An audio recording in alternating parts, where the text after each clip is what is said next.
Hello, all. Now, SmackDown and Raw, nothing really happens on those shows, so there's not really much for me to review. I feel like, so instead, I'll just ask a bunch of questions. So I'll just have a bunch of questions about the show and not really review because I don't feel like there's anything to review when I watch the show. Now we're in WrestleMania season, so that's pretty disappointing to have to say, but that's just how I feel about it. So one question is, wrestlers, we can't go at least like one or two shows without seeing at least one wrestler on the announce table speaking.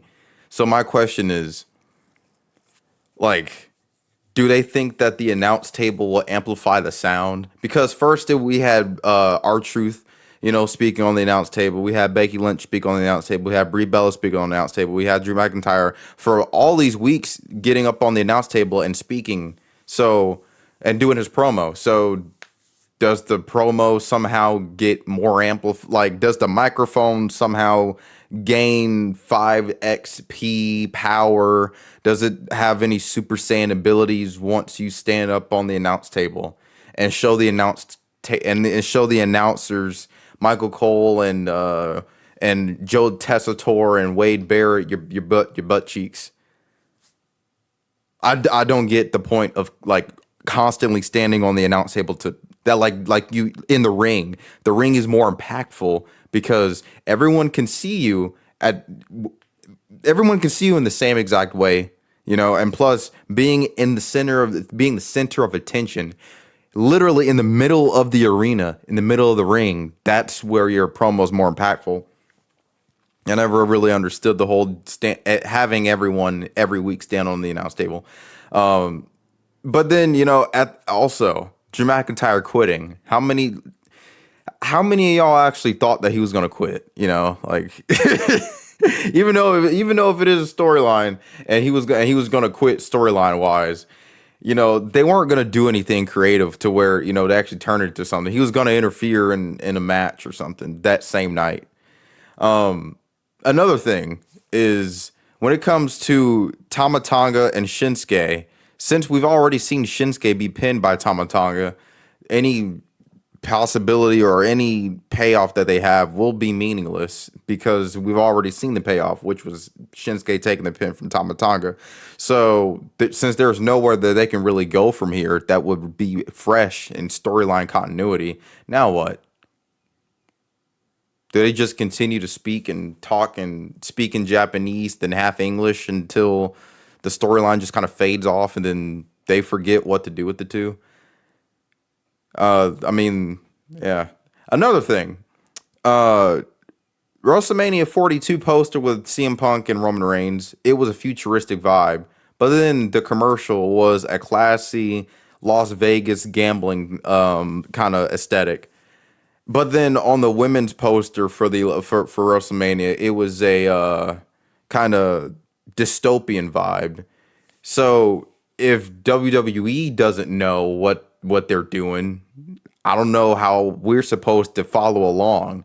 Do you want WrestleMania 42 to be dystopian? Do you want it to be futuristic, or do you want it to feel like a gambling vibe, like WrestleMania 41? These great, like the poster, people don't understand how. Oh, also speaking of the posters and stuff, the graphics for the show, non-existent. They don't even have the fun graphics anymore. They just have a shot of the arena from earlier that day and a little thing a little thing on the bottom of the screen that tells you how far away WrestleMania is. Like, they're just not even trying. They're not trying with the storylines. They're not trying with the WrestleMania build, and they're sure as hell not trying with the story with the WrestleMania graphics. It's disgraceful. At least they dropped the ticket prices down though. Another question that I had. So we had Trick Williams, Nick Aldis, and Jacob Fatu. But my question is, like, Nick Aldis's purpose is it like his purpose there is to be the general manager.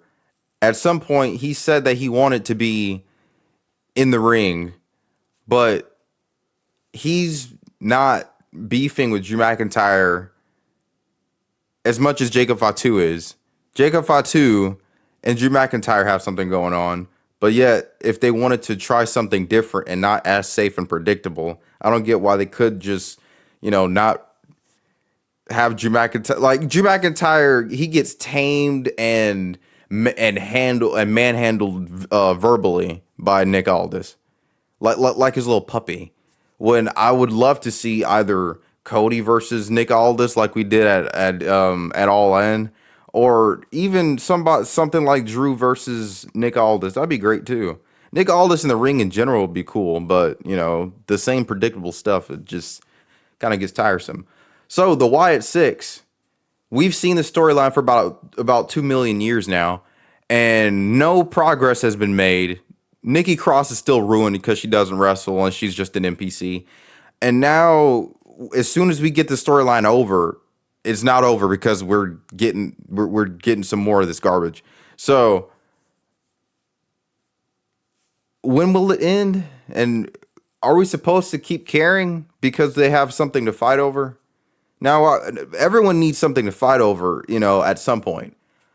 But the lantern that you can easily just go get for $23 at Walmart, I've seen that exact lantern at Walmart when I was doing it camp shopping. So I don't know, man. Another thing. So we have R-Truth and Damian Priest. Damian Priest, who's really boring as a face. His theme song is extremely monotone, especially like the slow guitar riff, and then do do do do do do do.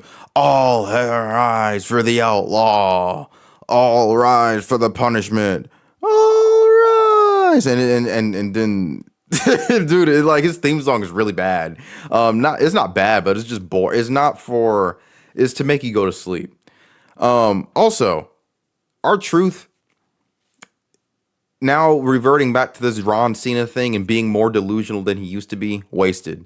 This whole Ron Killings thing when he was supposed to be serious, and then they didn't even have a match with John on his way out, but he returned to WWE. Well, I would say, he wasn't fired, but he was put on the chopping block to be fired, but could have had something there. But anyways, R-Truth is ruined, and now he's just in a meaningless tag team with Damian Priest. I wouldn't even care if they win the tag team championships, because those championships are like, they're really beautiful, but they're just useless because teams don't get booked right. Actually, tag teams haven't been booked in a long time because we've been focused on the Wyatt Six versus the MFTs for about 10 million years. So we haven't seen any actual 2-on-2 tag teams, just factions that can't get booked well. And then we get Tama taking the lantern. So this story will never end at this point. GTA 6 will probably be out, and we'll still be having this rivalry between MFT and the Wyatt Six, who I don't care about anymore. And the Wyatt Six are probably the least interesting thing. When I was super happy when they were on Raw, and the whole gorilla position was torn down and Chad Gable was bleeding from his head. That was so cool. And then they lost their first rivalry to the Final Testament. Now Razar is out of WWE. Akam is out of WWE. Scarlett Bordeaux is out of WWE. Karrion Kross is out of WWE. Paul Ellering is out of WWE. So now that just led to nothing. I remember too, because Uncle Howdy got baby powder thrown in his face by Paul Ellering or something like that, and then he lost to Karrion. Now Karrion's the MLW champion. Not nowhere near I don't even want to talk about this. There's just so much wasted potential. And then we get Michin versus Jade Cargill. So then, because that has a lot to do with WrestleMania. Like, that has so much to do with WrestleMania. Michin versus Jade. So then Jade proceeds to have a promo talking about how she's not afraid of Rhea Ripley and that she will never back down or run away. So then Rhea Ripley gets in the ring, and then Jade Cargill runs away. Now, of course, a heel is going to be a heel, but to book that is so weird, especially because Jade Cargill can easily whoop Rhea Ripley in real life. not only does Jade Cargill have hands for real, but at least say, at least have her say some words like, something something on my time or something, you're not even worth my time, something like that. For her to just scram, that makes her look so stupid and weak, man. This booking Jade Cargill like that is weird. It's like they booked her like she's some sort of Carmella or something. Jade Cargill, I mean, of course she's got a lot of work to do, but it's not like she's scrawny. She can lift the truck. Anyways, this is so weird. And then we get this whole Rhea Ripley cringe thing. You're not a B. You're not the B, but at WrestleMania, I'm going to make you my B. And then the segment ends, and then we go to commercial or something like that. And then we get Sami and Cody, and they both get booed out of the building because Sami Zayn has had zero creative direction since 2024, and Cody is very forced. He feels commercial. He does the same. So, what do you want to talk about? I respect you. I will win the WWE Championship. I will hit you with a crossroads. I will pin you in the middle of the ring. 1, 2, 3. I am the American Nightmare, Cody Rhodes. And then we just have the same thing with Cody. I'm gonna come out with my 3-piece suit, and I'm going to throw my blazer in the front of the audience. And then I'm going to take my dress shirt off. And then I'm going to hit you with a disaster kick.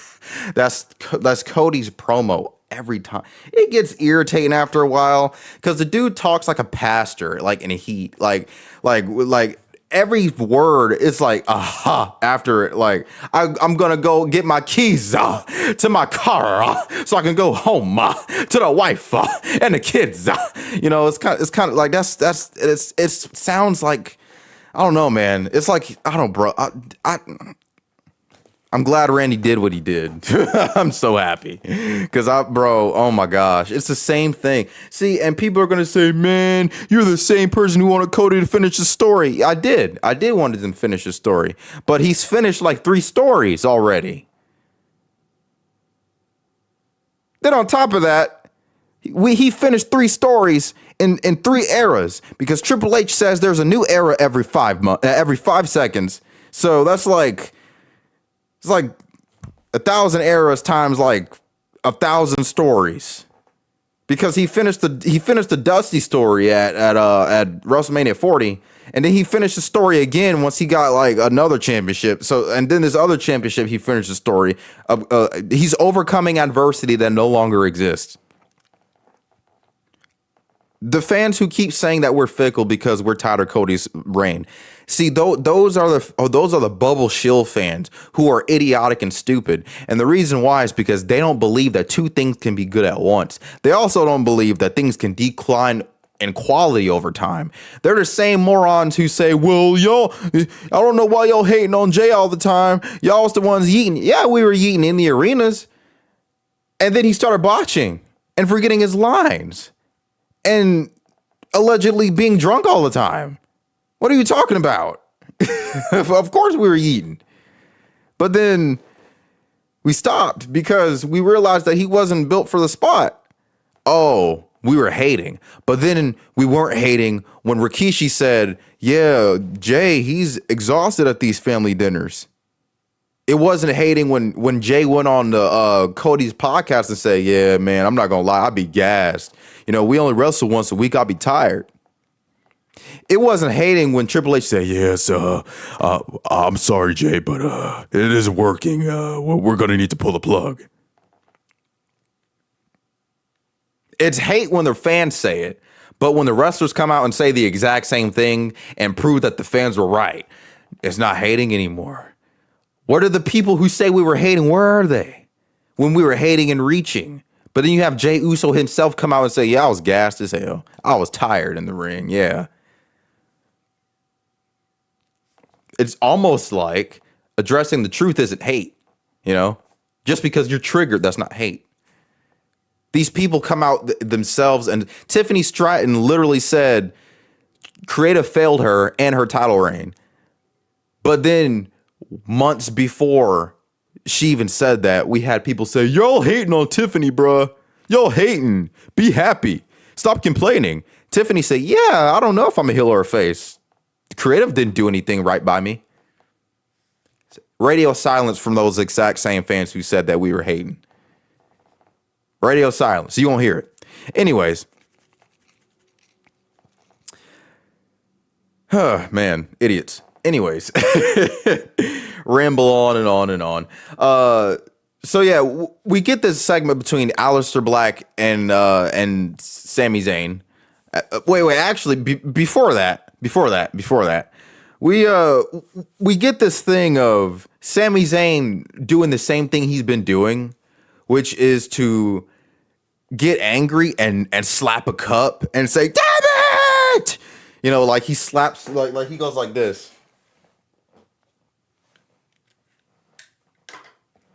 Ah! That's exactly what Sami Zayn did last week, and the week before that, and the week before that, and the week before that, and the week. Sami Zayn is just being booked, and he's being booked like Post Malone to go in circles, and we're supposed to cheer Sami because he's been told for so long that he's not gonna win the big one. I hope Sami Zayn doesn't win the WWE Championship. First off, because as terrible as this is to say, because of the way Sami looks, he doesn't look like a WWE champion. But then on top of that, the way he's been booked is weird. The way Sami Zayn is booked is not really at all. Because Sami Zayn, got my eye itching over here because of how terrible his booking is. But Sami Zayn's booking, it's the underdog. But he's been the underdog for like 11 years now. You can't be an underdog and then be an Intercontinental Champion. That's not how it works. Anyways, after Sami smacks the cup, we go to commercial again. And then we actually we don't go to commercial. We go to the Bella Twins, who are somehow next in line because they exist. Makes absolutely no sense, The Bella Twins. I mean, I get it. We're in their home state of Arizona. But they existed so they get a championship opportunity. I don't know, like they just skipped in front of the line. And another and that's another thing. Like that's another question. That's another question of mine. What did they do to earn what did they do? What did they do? I don't understand. What the Bellas did to earn that. I don't. Another question: Why did the Bellas cost Alexa and Charlotte the tag titles, but then act surprised when Alexa and Charlotte were angry? That's plot. You're booking the Bellas to look like idiots. The Bella Twins are the OG women's tag team in WWE, and you're gonna make them look like buffoons. The Bellas have been around since like August 2006 or something like that. And you're going to book them to be surprised as to why the other people are upset. The Bella Twins got booked like they don't know the rules in wrestling. And I don't like people overlook it. I guess it's because they just want to enjoy and not use logic. But like, I can't. There's so many things wrong with that. Another thing wrong with is we have Alex Shelley helping out Johnny Gargano, or at least trying to help him out of this paralyzed, sad state. But it's just another version of the Linda McMahon stuff from 2001. But my problem, here's my concern. Here's my question. We're getting Fraxium versus the Motor City Machine Guns. But Fraxium are faces, and then we get Motor City Machine Guns who are faces. So who's going to get over? The audience isn't going to cheer any of those teams. because they don't know who to cheer for, so they're going to be quiet next week. The only reason why they're going to make noise is because they're going to see Nathan Frazier do a bunch of flips and a bunch of never slow down, and that's dude. Anyways, next question, next segment. Okay, so we get B-Fab and Jade. I don't care about that. Danhausen and Miz TV. Okay, yeah. So here's my question. Jelly Roll. Who's he gonna? So I mean, I already saw that Jelly Roll was discussed for WrestleMania for whatever reason. They just.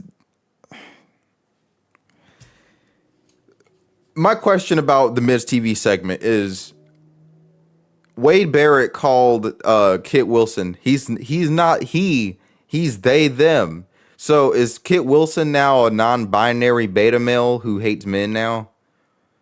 Because Wade Barrett said that Kit Wilson is they them when he was coming out during his entrance.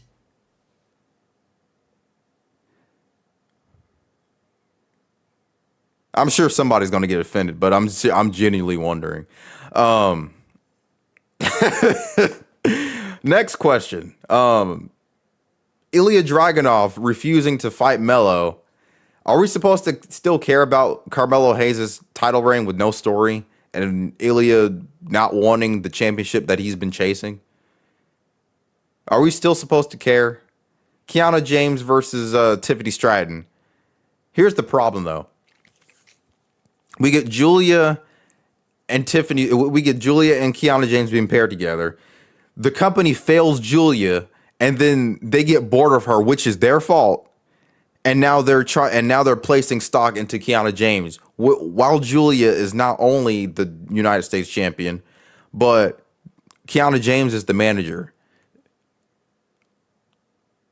But then well, on the bright side, at least the United States the championship for the women will finally be on a pay-per-view. That's what I heard. Next week,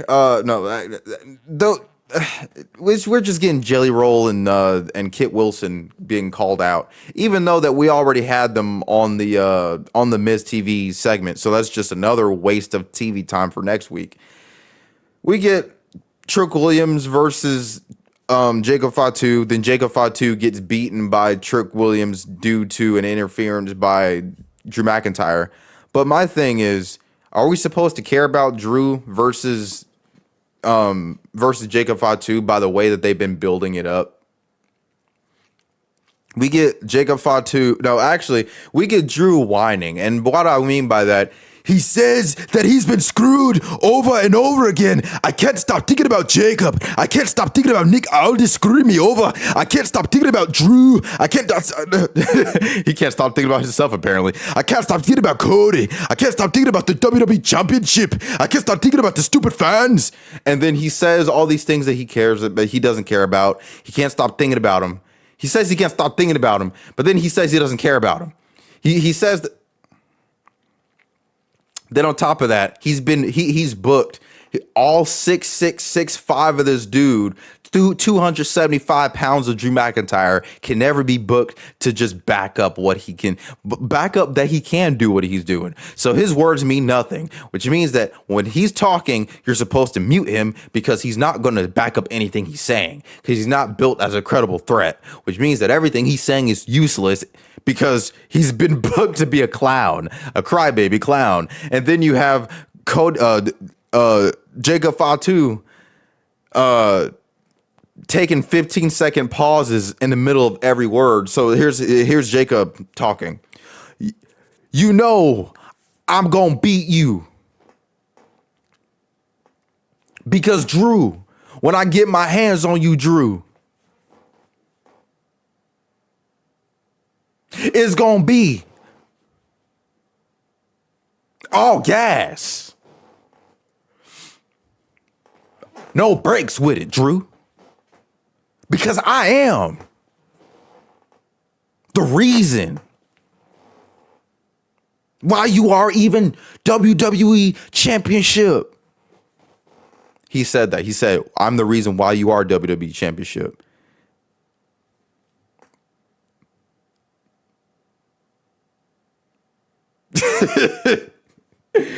Man, SmackDown was all over the place, bro. I'm not gonna lie. Like, see, I think I'm gonna do this type of format for this for now on. Just ask questions because there's nothing for me to review. Like, I'm just gonna ask, and my question is, whenever Drew McIntyre says that he's gonna do something, are we even supposed to care? Because we know the dude's gonna get screwed over when it comes to booking. Like, are we supposed to even care if Drew says he's gonna? If he says he's gonna do something, and then he says he's going to do this, but he doesn't do that, and then I can't stop thinking about Punk. I can't stop thinking about Jacob. Can't stop thinking about Cody. Can't stop thinking about Nick Aldis. Can't stop thinking about these dudes. but he does nothing. He loses, but he can't stop thinking. Come on, man. This is why Drew McIntyre, bro. I don't know, bro. It hasn't been ever since 2025. It's just. And then we got Jacob Fatu, like, putting people to sleep in the middle of his promos because he's like pausing so many times, and then I don't know, dude. And then we get Cody and Randy in a promo segment. But there's only one problem. Cody has been sabotaged. And I truly think that it's because of his own doing, because I heard that, the dude was politicking like crazy in order to get the title up off of Drew before Mania. But also, he's been booked to be so damn boring and just so bland, boiled chicken, no season on the rice. Just boiled chicken and rice with nothing on it. And some green beans with no life added to them. So they're just rubbery, like that's Cody. Like, he comes out, does his smile thing. The crowd doesn't like him, and they get quiet, but they're only, cheering him because of the whoa, and then the pyro, and then after the pyro, they don't do anything. In this case, they booed the hell out of dude. They booed Cody in his backstage segment, and then they cheered Randy when he was beating. So after Cody, gets his head bashed into the table by Randy, we just hear so many cheers, man. Like, Cody starts talking about their history. He starts talking about Randy meaning a lot to him, and how Randy and him are boys, and how they go back to the legacy days. And then the crowd doesn't care. And then Cody finally gets turned on by Randy. That sounds really bad. Let's move on. That sounds suspect. But yeah, Randy turns on Cody. He turns him on. Nicki Minaj, David Guetta. He turns him on. He turns heel on him. And then, he beats him up and everything, and then he jams Cody's body into the steps, hits that thing. He gives that thing a variation of the concerto, and the crowd cheers so loudly for Randy and boos Cody. So all I'm hearing is boos for Cody when Cody's like that, like mangled and bloody. I'm hearing boos for Cody, and I just hear Randy, Randy, Randy, Randy. So with only a few weeks build left, and yeah, they went like 2 years of nothing but Randy staring at the title, and now we're getting this, which is cool, heel Randy, but at the same time, also heel Cody, I don't think that'll work in WWE, because look at how they're booking heels now. You think a heel Cody Rhodes, like, what they're going to do is have him, they're just going to have him say mean things to the audience, and then, say, he's probably going to say to his opponents, I don't respect you. And then, I don't know, low blow, crossroads, that's it. I don't have faith in WWE booking Cody right as a heel. So I don't really get too worked up about Cody not being a heel. I don't care because I know they won't do it right. But yeah, and then Randy's holding the championship, but that's it. I mean, that's all. But I really don't care because this match should have happened so long ago. I don't care anymore. It's like when you're in a relationship and your partner says, I'm gonna act right, I promise. And then they keep abusing you, and so you finally get up and leave, and then they finally get their act together once you're out the door and you block them. And then they say they're gonna change. So they start sending you love songs and I mean it's over. The intrigue is over. I don't care about Cody and Randy. Whatever happens, happens, but I don't care. After seeing Randy look at the championship for like 2 years of Cody being champion, and then people calling that history and a story when it's not, it's just him looking in the direction of the championship. I mean, I can look in the direction of my TV. Does that mean that I have a story with the? No, it doesn't. So that's my final question: is does this even matter anymore? Because is it too late? Let me know what you think down in the comments below, though. I mean, is it too late for Randy and Cody? Do you still want to see it? Well, I mean, we already saw Randy and Cody at we saw that match like 8, 9 months ago. We already saw it. And then they had a tease where Randy was about to snap, and then he just went backstage and probably hugged him behind the scenes. So that they had so many opportunities to turn him heel. And now we're turning heel before WrestleMania because you can't go into WrestleMania with just face in the face. So it was obviously going to they're going to have to rush it.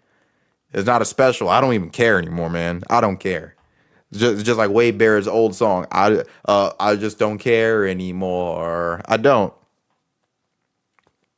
But let me know what you think down in the comments because preference is everything. So. Yeah, if you have a different opinion than me, I will not block you because a lot of people just get triggered by the IWC, even though we're all a part of the IWC. It's funny when people say the IWC doesn't exist, but then they thank people in the IWC for giving them compliments. It's funny. But yeah, till next time, see you.